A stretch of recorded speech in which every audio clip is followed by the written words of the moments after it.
사람과 동물의 차이점이 여러 가지가 있지만 그 중에 가장 중요한 차이점이라고 하면 사람은 동물과 달리 언어를 가지고 있다라는 것이 가장 중요한 차이점이 아닐까 생각합니다.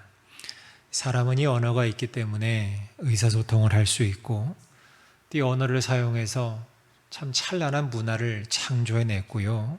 또 보존해내고 있습니다. 또 무엇보다 사람은 인격이 형성이 되고 인격이 발달하고 인격이 만들어져 가고 하는 그 이 인격이 창조되고 발달되고 만들어져 가는 여기에 가장 필요한 것이 바로 이 언어입니다. 이 언어를 통해서 우리의 인격이 창조되고 만들어지고 다듬어지고 발달해 간다는 거예요. 그만큼 언어, 말이라는 것은 중요한 것이고 때문에 하나님께서는 이 지구상의 온 우주에 만드신 모든 창조물 가운데 오직 유일하게 우리 인간에게만 이 말, 이 언어를 선물로 허락하신 것입니다. 그래서 이 우리의 입이라는 것은 단순히 밥을 먹기 위해서 사용하는 것만이 아니라 그것보다는 오히려 가만히 보니까 이 말을 하는데 언어를 사용하는데 훨씬 더 많이 우리가 이 입을 사용하고 있다는 거예요.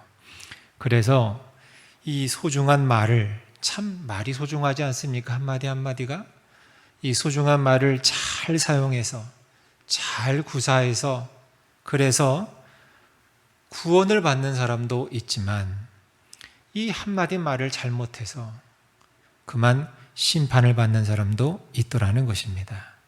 그래서 오늘 말씀은 이러한 말의 중요성과 또 말을 하는 도구인 이 혀를 어떻게 우리가 제어해야 하지만 하나님의 은총 가운데에 축복받는 인생을 살 수 있는지를 우리가 살펴보면서 같이 은혜를 나눠볼까 합니다. 먼저 여러분 1절 말씀을 보시면 이렇게 되어 있습니다. 내 형제들아 너희는 선생된 우리가 더 큰 심판을 받을 줄 알고 선생이 많이 되지 말라 그랬어요.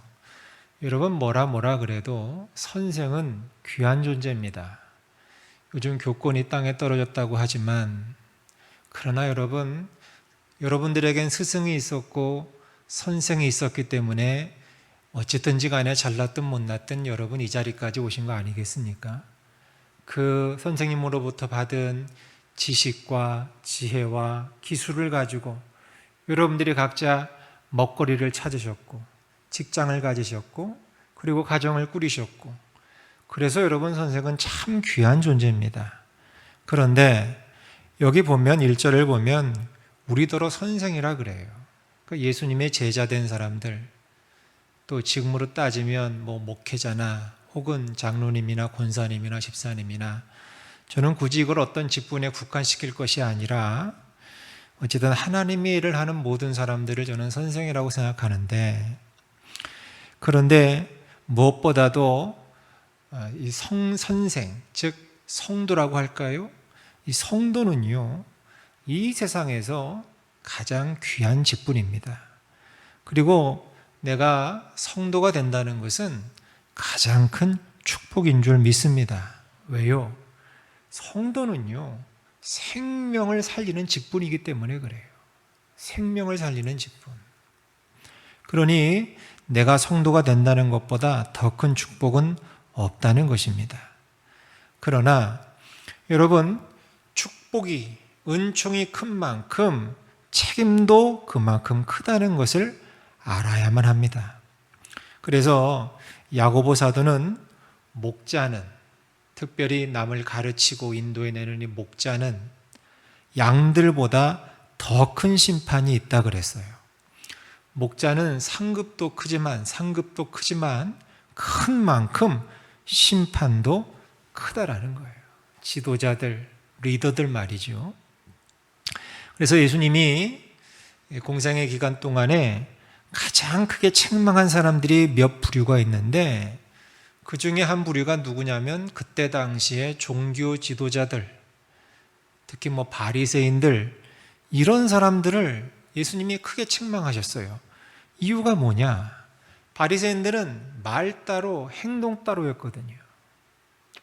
자기가 한 말에 책임지지 않고, 그러면서 행동은 위선적인 행동을 하고, 그러다 보니까 본인들도 천국에 들어가지 못했을 뿐만 아니라 그 말을 가지고 다른 사람들도 천국에 가는 것을 방해하고 가로막는 결과를 낳았던 것입니다. 그래서 예수님께서는 그들에게 화 있을진저 그랬어요. 화 있을진저. 그 사랑의 예수님이, 그 온유하신 예수님이, 그 은혜의 예수님이, 자비하신 예수님이 화 있을진저 그랬어요. 화 있을진저. 저주죠, 저주. 누구에게 저주했느냐? 말을 가지고 실수하는 사람들, 말을 함부로 하는 사람들, 그런 사람들을 일컬어서 화 있을진저 그랬다는 거예요. 무슨 말이냐? 리더는, 목자는, 성도는 말에 의해 심판을 받는다는 거예요. 오늘 1절에 선생이 되지 말라는 표현은 이게 반어적인 표현이에요. 뭐냐? 선생이 돼야지요. 귀한 직분 성도가 돼야지요. 목자가 돼야지요. 돼야 하지만 책임감을 가지라는 거예요. 말 함부로 하지 말라는 거예요. 허투루 하지 말라는 거예요.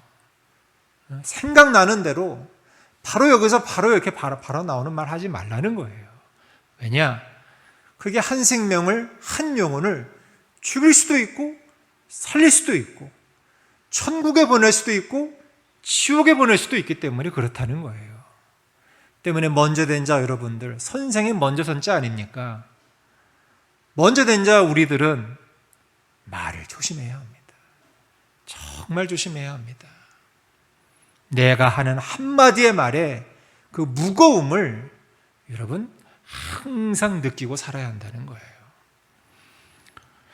2절을 보세요. 우리가 다 실수가 많으니 만일 말에 실수가 없는 자라면 곧 온전한 사람이라 능히 온 몸도 굴레 씌우리라. 온전한 사람이 누구라고요? 말에 실수가 없는 사람이 온전한 사람이래요. 성경에서 정의하는 온전한 신앙, 온전한 인생, 온전한 사람은 다른 게 아니라는 거예요. 이 말이, 내 하는 말이 얼마나 이게 영향력이 크고 얼마나 이게 무게가 있는지를 깊이 체험하면서 한마디 말을 신중하게, 또 부정적인 말, 은혜롭지 못한 말은 다 제거하고 사랑의 말, 칭찬의 말, 격려하는 말, 선한 말, 그런 말을 하도록 날마다 힘쓰고 애쓰는 그런 인생, 내 혀를 잘 제어하는 그런 인생이 온전한 사람이래요. 온전한 사람. 알고 봤더니. 때문에 성도는 말에 실수가 없어야 합니다. 그래서 이 혀를 제어할 수 있는 사람이라면 내 몸은 물론이거니와 내 인생 전체도 잘 통제할 수 있다는 거예요. 내가 이 혀를 잘 제어할 때 알고 봤더니 이 세계도 내가 통제할 수 있다는 거예요. 그만큼 이 말이 중요하다는 것입니다. 우리는 다 승리하는 삶, 온전한 삶을 살길 원해요. 그리고 어떻게든 내 한 번 왔다 가는 내 한 번뿐인 인생에 뭔가 의미 있는 일을 하길 원해요. 뭔가 의미 있는 일을 하길 원하고 남기길 원해요. 그걸 원한다면, 그렇게 되길 여러분 진짜 원하신다면 먼저 혀를 잘 기들여야 한다는 거예요. 말을 잘해야 한다는 거예요. 말만 잘한다면 여러분 우리는 승리할 수 있고 온전한 인생을 살 수 있다는 거예요. 그런데 이렇게 중요한 혀를 길들이기가 쉽지가 않다는 거지요. 그 어려움을 7절과 8절에서는 이렇게 얘기하고 있습니다. 7절, 8절 보시면 여러 종류의 짐승과 새와 벌레와 바다의 생물은 다 사람이 길들일 수 있고 길들여 왔거니와 혀는 능히 길들일 사람이 없나니 쉬지 아니하는 악이요 죽이는 독이 가득한 것이라. 여러분 TV에서 보면요 사자도 길들일 수 있더라고요. 호랑이도 길들일 수 있고요. 미련하다고 하는 돼지도 보니까요 돼지도 길들여가지고 춤을 추더라고요, 돼지가. 세상에. 저는 춤추는 돼지는 처음 봤어요. 야, 돼지도 춤을 추고요. 뱀도 길들이니까 뱀도 고개를 부리더라고요. 다 된다는 거예요. 다 길들여진다는 거예요. 그러나 유독 이 사람의 혀만은 길들이기가 어렵다는 거예요.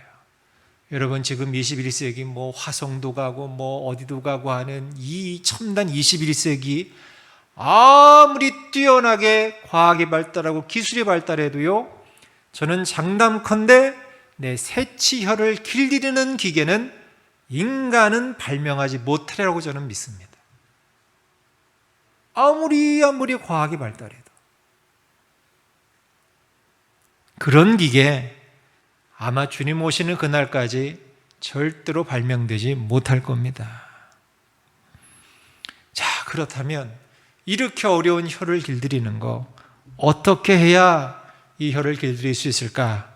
오늘 우리가 읽은 말씀에 그 해답이 있습니다. 첫 번째, 내 혀를 길들이려면 첫 번째로 하나님의 형상을 제가 덧입어야 한다는 거예요. 하나님의 형상을 덧입자.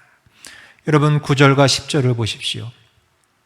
9절과 10절 보면 이것으로 우리가 주 아버지를 찬송하고 또 이것으로 하나님의 형상대로 지음을 받은 사람을 저주하나니 한 입에서 찬송과 저주가 나오는도다. 내 형제들아 이것이 마땅하지 아니하니라. 아멘. 사람들은요, 한 입에서 하나님을 찬송한다고 하면서 그리고 사랑한다고 하면서 정작 내 이웃을 비방하고 욕을 하고 음모하고 모함합니다. 일구이연합니다. 여러분, 이것은 정말 잘못된 거예요. 정말 잘못된 거예요. 하나님의 형상을 가진 우리는 당연히 내가 하나님의 형상을 덧입었으니 내 모습에서, 내 삶에서, 특별히 내 말에서 하나님의 형상을 덧입은 사람다운 말이 나와야 되는 거 아니겠습니까? 너무 당연한 거 아니겠습니까, 여러분? 아니, 내가 하나님의 형상을 덧입어서 목사가 됐다고, 장로가 되고 권사가 되고 집사가 되고 성도가 됐는데, 근데 어떻게 입에서 저주가 나올 수 있단 말이에요? 어떻게 입에서 음모가 나오고 모함이 나오고 욕이 나오고 깎아내리는 말이 나오고 쓰러뜨리는 말이 나오고 넘어뜨리는 말이 나올 수 있냐는 거예요. 하나님의 형상을 덧입었다며요. 덧입었다면서요. 근데 어떻게 그럴 수가 있냐는 거예요. 형상을 덧입었으면 그에 걸맞는 삶을 살아야 한다는 것입니다. 그래서 다른 사람을 칭찬하는 말, 세워주는 말, 찬송하는 말, 사랑해주는 말, 여러분, 이런 말을 하려면 하나님의 형상을 덧입어야 하는데, 그러기 위해서는 내 인격이 변화되어야 되겠죠. 인격이 변화되기 위해서는 딴 거 없습니다. 경건에 이르는 연습을 해야 한다는 거예요. 경건에 이르는 연습. 반복된 훈련이 필요하다는 거예요.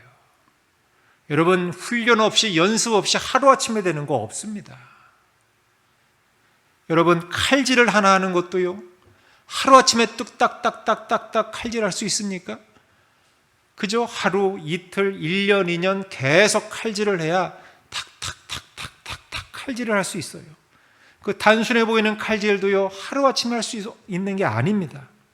하물며 인간의 인격이 어떻게 하루아침에 성숙할 수 있고 변화될 수 있냔 말이에요. 없습니다.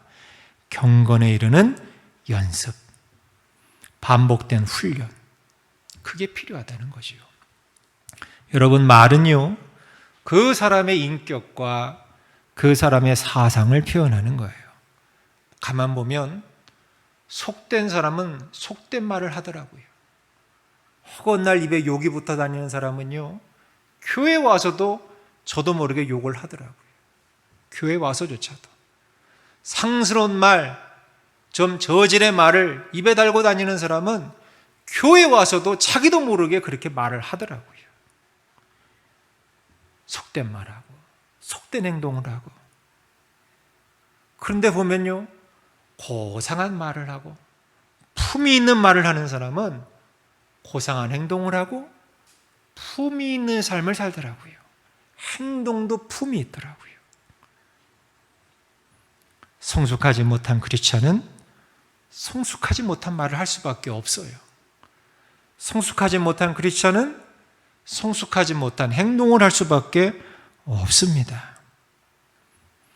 여러분, 우리가 성숙한 말을 하려면 이 내면이 성숙해야 하고, 이 내면의 성숙은 하루아침에 이루어지는 것이 아니기 때문에 여러분, 그렇게 되기 위해서는 우리가 날마다 반복된 연습과 훈련을 해야 하는데, 뭔가 내 안에 좋은 걸 쌓아야 한다는 거예요.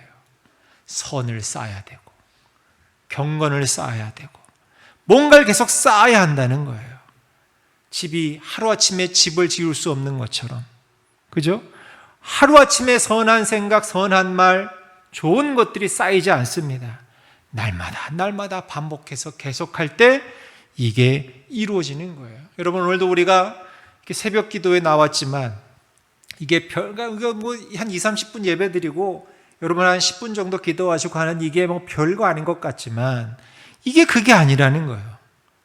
오늘은 2, 30분 짧지만 이게 1년이 지나고 5년이 지나고 10년이 지난, 여러분 그래서 날마다 졸든지 듣든지 안 듣든지 여하튼간에 그게 내 안에 쌓이고 한 사람은 10년 후, 20년 후에는 이것조차 안 한 사람과는 엄청난 차이가 난다는 거예요.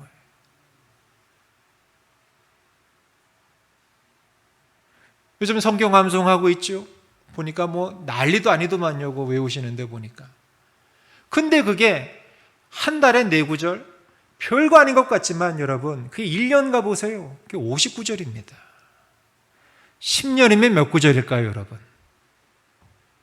몇 구절이요? 와, 500구절입니다. 야, 내가 500구절을? 그게요, 하루아침에 되는 게 아니라는 거예요. 그렇게 날마다 말씀을 읽고 암송하고 그게 쌓여서 내 인격이 되는 거고, 그게 내 안에서 말이 되어 나오는 거예요. 하나님의 사랑, 하나님의 진실, 온유하심, 섬김, 인내, 여러분 이것들을 내 마음에 조금씩 쌓게 되면, 그러면 내가 믿음의 사람이 되는 것이고, 그러면 내가 인내의 사람이 되는 것이고, 그러면 내가 섬김의 사람이 되는 것이고, 그러다 보면 내가 사랑의 사람이 되는 거예요. 때문에 여러분, 하나님의 형상을 먼저 덧입는 여러분 되시길 축원합니다. 두 번째, 샘 근원을 바꿔야 합니다. 샘 근원을 바꾸자. 11절을 보시면 샘이 한 구멍으로 어찌 단물과 쓴물을 내겠느냐 그랬습니다. 여러분, 샘은 하나인데 한 구멍으로 단물과 쓴물을 낸다면 이건 뭔가 잘못된 거 아니겠습니까? 무화과나무가 감람나무 열매를 맺을 수 없지요. 포도나무가 무화과나무를 열매를 맺을 수 없지요. 마찬가지로 샘이 한 구멍으로 단물과 쓴물을 낼 수 없어요. 이건 그 샘의 근원이나 뭔가 그 뿌리에 문제가 있다는 것이지요. 그러면 우리가 어떻게 하나님을 찬송하고 다른 사람들을 축복하는 선한 말을 할 수 있겠습니까? 그렇습니다. 내 샘의 근원을 단물로 바꿔야 한다는 거예요. 단물로. 내 뿌리가 단물에 닿아 있어야 한다는 거예요. 성경은 샘을 일컬어서 무엇을 상징하냐면 성령님을 의미합니다. 성령님. 예수님께서도 사마리아 여인에게 내가 주는 물을 먹는 자는 영원히 목마르지 아니하리니 이는 그 속에서 영생토록 솟아나는 샘물이 되리라 그랬습니다. 우리 내면에 성령님이 계시면 항상 단물이 나오는 줄 믿습니다. 그래서 돌아가신 그 옥하는 목사님 그 방에, 그 목양실 그 방에 그 자기 책상 의자 뒤에 크게 액자 하나 딱 걸어 놓으셨는데, 그게 무슨 액자를 걸어 놓으셨는지 아십니까? 네 글자입니다. 성령 충만. 성령 충만. 그 액자 밑에서 날마다 기도하셨다는 얘기, 유명한 얘기죠. 성령 충만. 여러분, 우리 내면에 성령님이 계시면 항상 단물이 나와요. 단물은 뭐냐? 다른 사람을 축복하고, 다른 사람을 위로하고, 다른 사람을 세워주고, 다른 사람을 격려하고 힘을 주는 그 말을 의미합니다. 그런데 단물이 아니라 쓴물, 악한 영이 임하면 하나님을 대적하는 말을 하게 되고 다른 사람을 비방하는 말을 자기도 모르게 하게 된다는 거예요. 어떻게든 끌어내리고 어떻게든 저주하고. 때문에 우리가 이 혀를 길들이기 위해서는 네 글자, 성령 충만. 성령 충만해야 한다는 거예요. 마음 중심에 예수님을 모시고 성령 충만. 말씀을 맺겠습니다. 예수님은 이렇게 말씀하셨어요. 마가복음 11장 24절에서 하나님을 믿으라. 누구든지 이 산더러 바다에 던지우리라 하면 그 말하는 것이 이룰 줄 믿고 마음에 의심치 아니하면 그대로 되리라. 그대로 되리라. 그대로 되리라. 때문에 여러분, 우리는 이제부터는 부정적인 말, 어두운 말, 불신의 말보다는 긍정적인 말, 사랑의 말, 축복의 말, 믿음의 말을 해야 할 줄로 믿습니다. 그 한마디 한마디의 말이, 하루하루 내가 쏟아내는 그 축복의 말이, 단물이 내 인생 전체를 바꿔간다는 거예요. 바꿔간다.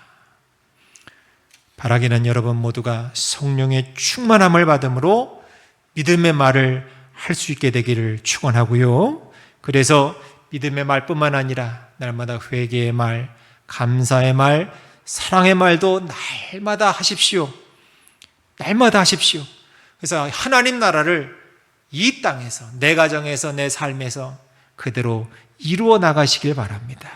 그래서 오늘 두 가지 말씀드렸습니다. 하나님의 형상을 덧입고, 그리고 무엇보다도 내 샘근원을 바꾸어서 그 단물, 축복의 말로 다른 사람을 살리고 내 인생 전체를 바꾸어 가시는 저와 여러분 모두가 되시길 주님의 이름으로 간절히 축원합니다.